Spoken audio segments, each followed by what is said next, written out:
on reste humble, humble devant l'inconnu, humble devant l'échéance, la façon dont on va la vivre.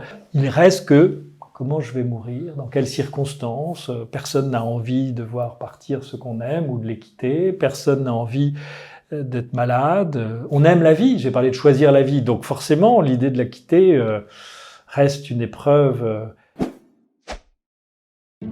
Je m'appelle Christian de Cacré et je suis le responsable du service catholique des funérailles, qui est un service funéraire qui a, oui, une inspiration chrétienne.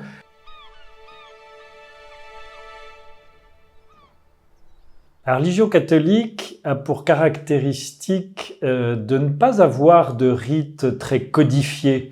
Et en tout cas, si elle en a eu, de les avoir beaucoup perdus au profit d'un souci de l'accompagnement, de l'humanisation de ces moments-là. Donc, il n'y a ni toilette rituelle, ni je ne sais quelle prière qu'il faudrait absolument avoir dite à un moment donné.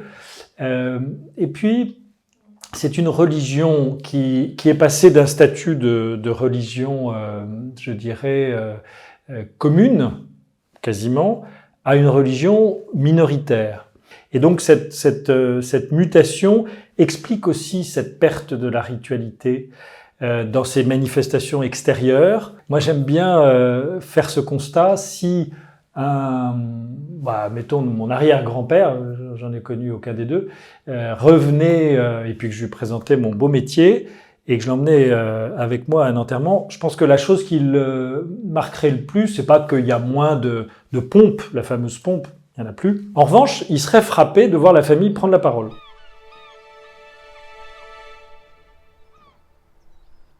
Moi, ce que je trouve absolument passionnant, c'est déjà de constater que les obsèques, c'est pas une célébration, c'est un parcours. Vous savez, on dit souvent, la cérémonie des obsèques va pouvoir ouvrir le temps du deuil. Et c'est une phrase extrêmement juste. Les 3 temps de ce parcours vont effectivement correspondre à des étapes du chemin ou du travail. Moi, j'aime pas trop l'expression travail de deuil, mais chemin de deuil me paraît préférable parce qu'en plus, il évoque aussi comme ce parcours, qui est au fond du lieu du trépas au lieu de la sépulture, ce déplacement que va faire ce corps. La première étape, celle de l'adieu au visage, qu'est-ce qu'on va voir? Eh bien, on va voir que dans la proximité des vivants avec le mort, va se jouer l'antidote à la sidération, voire même le déni.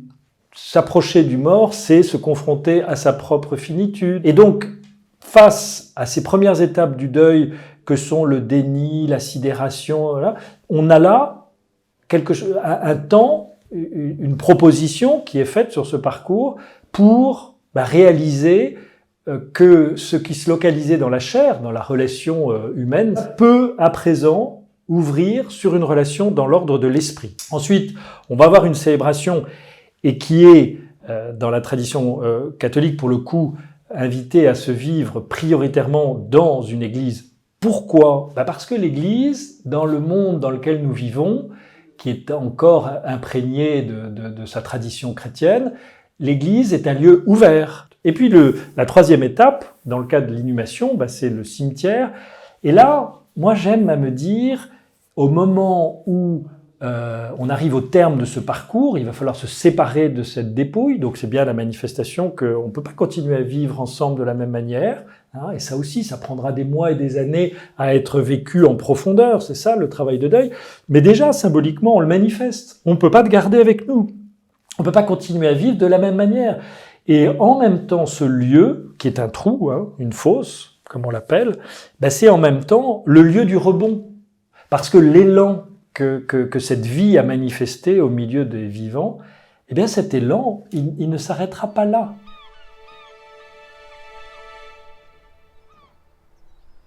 Ce que j'entends, moi, dans la question qui est posée, c'est est-ce qu'on prie pour les morts ou est-ce qu'on prie pour les vivants? Enfin, est-ce que tous ces rites sont faits pour les morts ou est-ce qu'ils sont faits pour les vivants? Les protestants répondent en disant qu'on ne peut plus rien faire pour le mort et qu'il n'est question que des vivants, à telle enseigne que pendant très longtemps, les corps n'entraient pas, et encore aujourd'hui pour certaines familles qui le choisissent, les corps n'entrent pas dans les temples, signe que vraiment c'est pas le lieu et que voilà, l'histoire du mort, elle se vit maintenant entre Dieu et lui. Dans le catholicisme, c'est différent. On prie pour les morts, on insiste pour leur présence tout au long de ce parcours rituel, dans l'Église en particulier. Et donc cette prière pour les morts demeure, elle est signifiante, on célèbre des messes à la mémoire du défunt. Mais il n'en reste pas moins que, comme dans le catholicisme comme dans le protestantisme, il y a quand même un enjeu central, ce sont les vivants, et les vivants du point de vue de leur salut à eux.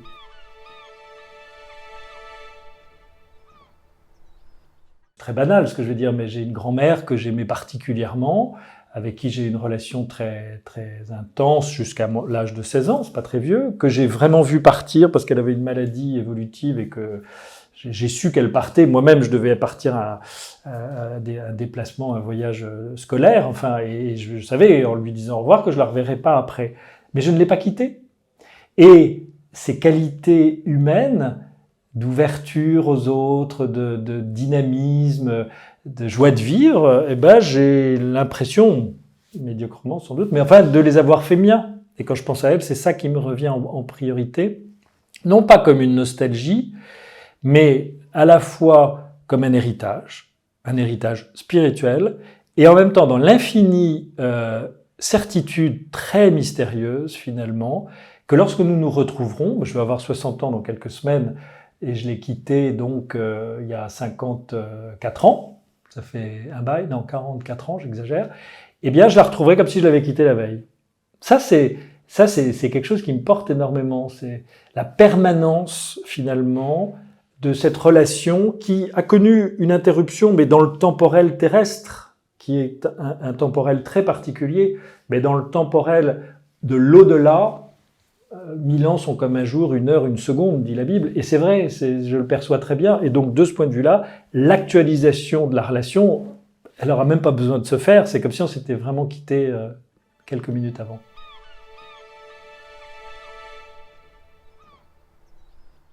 Voilà, la foi chrétienne annonce la foi dans la résurrection. Le problème, c'est que d'annoncer la foi dans la résurrection, dans le monde dans lequel on vit, il y a à peu près rien de plus compliqué. Enfin, compliqué ou d'impossible. Ce qui peut renverser la proposition, si je puis dire, ou en tout cas l'exprimer à frais nouveaux, c'est la phrase suivante que l'on doit à un prêtre catholique suisse qui est mort il y a quelques années, qui s'appelle Maurice Zendel, et qui dit la chose suivante. La vraie question n'est pas de savoir si nous serons vivants après la mort, mais de savoir si nous serons vivants avant de mourir. C'est-à-dire que la résurrection n'est en réalité pas une question pour après, cet après étant vu par nos contemporains comme un mur sur lequel les vies vont se fracasser, donc quand même quelque chose d'assez désespérant. Non, ce qui est vraiment passionnant, c'est de prendre conscience que dans le message évangélique, c'est-à-dire dans ce qu'a dit Jésus, ce qui compte, c'est de choisir la vie aujourd'hui, c'est de choisir de naître à nouveau aujourd'hui. Et quelle est cette naissance ? C'est la naissance dans l'esprit. En fait, Jésus indique ce qu'est ce choix répété quotidiennement de chaque instant, qui est celui de tout être humain, qu'il soit religieux ou pas, entre la vie et la mort, entre l'ouverture et le repli, entre la générosité et l'égoïsme, sont à l'œuvre pour que nous construisions dans cette infinie liberté propre à la vie humaine, l'être que nous serons pour l'éternité. Donc c'est aujourd'hui et maintenant que je décide, petit pas par petit pas, choix de vie ou choix de mort après choix de vie ou choix de mort, qui je veux être, consciemment ou non, pour l'éternité. On reste humble devant l'inconnu, humble devant l'échéance, la façon dont on va la vivre. Il y a une prière chez les catholiques qui est très, très commune, qui est le « Je vous salue Marie », on s'adresse à la mère de Jésus et donc à la mère de Dieu. Et à la fin de cette prière, on dit maintenant « et à l'heure de notre mort ». C'est-à-dire que c'est évidemment une préoccupation universelle et donc les catholiques n'y échappent pas, quel que soit ce qu'on peut comprendre de ce salut et ce que je vous en ai dit tout à l'heure. Il reste que comment je vais mourir, dans quelles circonstances. Personne n'a envie de voir partir ceux qu'on aime ou de les quitter. Personne n'a envie d'être malade. On aime la vie, j'ai parlé de choisir la vie. Donc forcément, l'idée de la quitter reste une épreuve.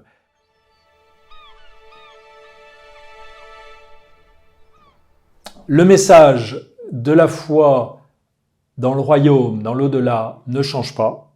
Les modalités d'expression et d'incarnation évoluent dans le temps et s'adaptent au temps que nous vivons en particulier, qui sont des temps de révolution. Hein. Il y a eu beaucoup de choses qui ont changé, mais moi j'ai envie de dire très clairement vers un mieux parce que plus d'initiatives, plus de liberté, plus d'authenticité et donc plus de recherche de sens pour soi et pour la collectivité qui se mobilise à ce moment-là.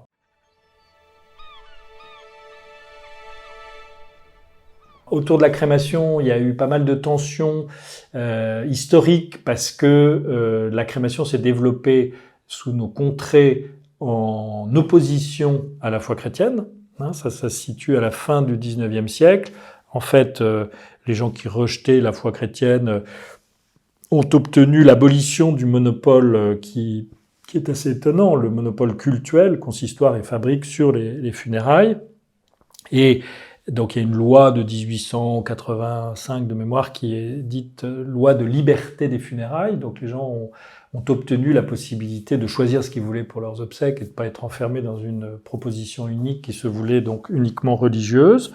Et puis, dans la foulée de cela, au tout début du XXe siècle, cette fois, avec déjà le premier crématorium qui est au Père-Lachaise à Paris, s'est développée une pratique de crémation qui était la négation de toute forme de ritualité, et donc prioritairement des rites chrétiens, notamment du dogme de la résurrection de la chair. Si je brûle mon corps, vous n'allez pas me faire croire que vous allez le ressusciter. Cette pratique de la crémation a été saisie et développée par des gens qui voulaient s'opposer à l'Église, à la foi catholique et à ces pratiques autour de la mort.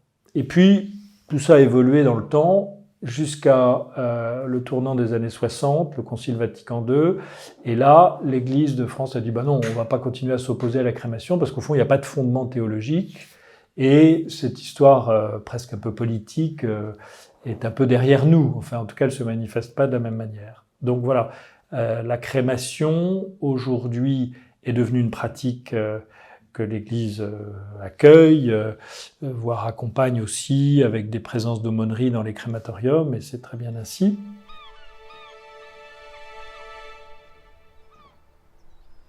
Moi, ce que je sais, c'est que l'humusation, en tout cas aujourd'hui en Europe, elle est portée par des congrégations religieuses. Hein. J'ai vu des trappistes, je crois, la proposer. Mais d'ailleurs, c'est tout à fait intéressant parce que dans les monastères en question, Trappes, sûrement les cisterciens, les bénédictins, enfin voilà, on enterre dans la terre, sans cercueil, depuis toujours.